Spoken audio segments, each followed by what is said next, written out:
રામ રામ ને જય શ્રી કૃષ્ણ બધાયને।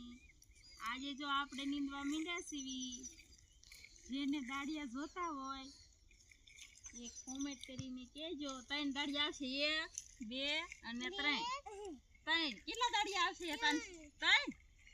3 તો તાર દાડિયા જાવ છે ને?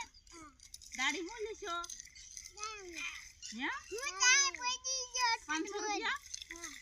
500 રૂપિયા દાડી લીધી અને દાડિયા જોતા હોય ઈ કોમેન્ટ કરીને કહેજો કે અમારે દાડિયા જોતા છે તો 3 દાડિયા અહીંયા આવશે કા? 3 દાડિયા જશે ને? હા જો અમારા 3 દાડિયા છે તો નીંદેશ કેવા મજાના, અસર મજાનું 3 સા જાય ખાયરે કા? નીંદી નાખશે ને જા તો કાલ કોકનાલે દાડિયા જાવ છે ને? આગળ થઈ જા તું, આગળ થઈ જા।